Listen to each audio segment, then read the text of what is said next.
Toujours plus d'actu sur BX1 +. Voilà un trafic fortement perturbé à la STIB, des entreprises complètement à l'arrêt dans l'industrie, des centres commerciaux ou des grandes surfaces partiellement fermées. C'est la conséquence de ce mot d'ordre de grève nationale lancé par la CSC et la FGTB aujourd'hui. Le syndicat chrétien et le syndicat socialiste qui demandent donc à rouvrir le débat sur la loi qui encadre les augmentations de salaire. Bonjour Arnaud Bruckner. Bonjour Fabrice. Cette loi 96 qui permettrait 0,4% d'augmentation pour les 2 années à venir, quel que soit le secteur concerné. Pour les syndicalistes, ça ne passe pas du tout.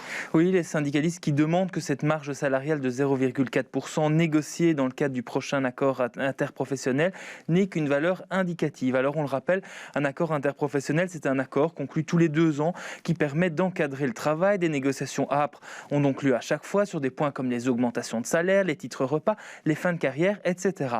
Ici donc, pour réaliser cet accord, le Conseil central de l'économie a dû calculer il y a quelques mois la marge maximale disponible au sein de laquelle l'augmentation des rémunérations pourrait avoir lieu.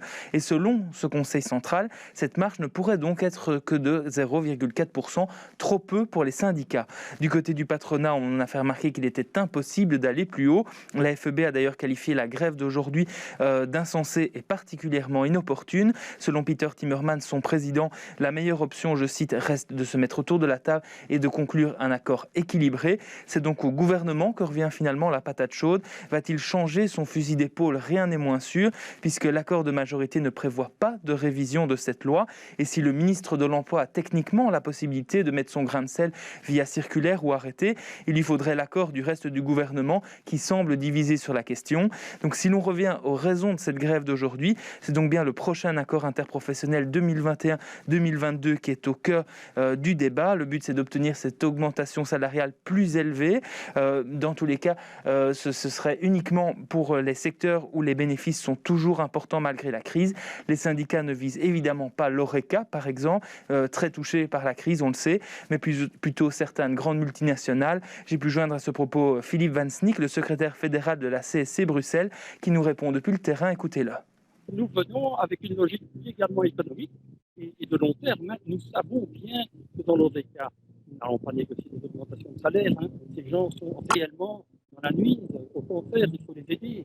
Nous pensons vraiment que les négociations avec les syndicats et les patrons, c'est une bonne chose pour la Belgique, pour l'Europe. Voilà, donc journée nationale à l'appel du syndicat socialiste et du syndicat chrétien. La CGSLB, c'est-à-dire le syndicat libéral, ne s'est pas joint au mouvement. Oui, c'est ça. Les affiliés bleus avaient la possibilité aujourd'hui de faire grève, de se joindre au mouvement. Et c'est le cas dans plusieurs endroits. Mais le syndicat libéral lui-même n'est pas parmi les organisateurs. La grève d'aujourd'hui, vous le disiez, elle est uniquement portée de manière officielle par la CSC et la FGTB. Sur la forme, la CGSLB rejoint cependant les positions des autres syndicats. Mais plutôt au niveau du fond, ils rejoignent les positions des autres syndicats, mais au niveau de la forme, ils estimaient, donc le syndicat libéral estimait qu'il ne s'agissait pas du bon moment pour faire cette grève. Écoutez Olivier Valentin, le secrétaire national CGSLB, j'ai pu le joindre il y a quelques instants. C'est une question essentiellement d'intensité. Nous estimions que ce n'était pas le moment adéquat pour le caractère général de la grève, mais il peut y avoir, et nous les soutenons, des endroits où nos délégués, nos militants feront la grève aussi. Donc moment inadéquat à cause de la crise sanitaire ? Ça peut être en partie à cause de la crise sanitaire parce que c'est plus compliqué à organiser par rapport à cet élément-là, mais je pense que tous ceux qui le font prennent les précautions qui s'imposent. Et il y a aussi le fait que il y a encore un espace de discussion, un espace de négociation possible. Je suis pas certain qu'il en ressortira quelque chose qui pourra nous satisfaire sur le banc syndical parce que notre analyse et nos approches sont les mêmes pour les 3 organisations syndicales. Mais bon, nous attendons de voir un petit peu ce qui peut en ressortir. Voilà, interview réalisée par Arnaud Bruckner.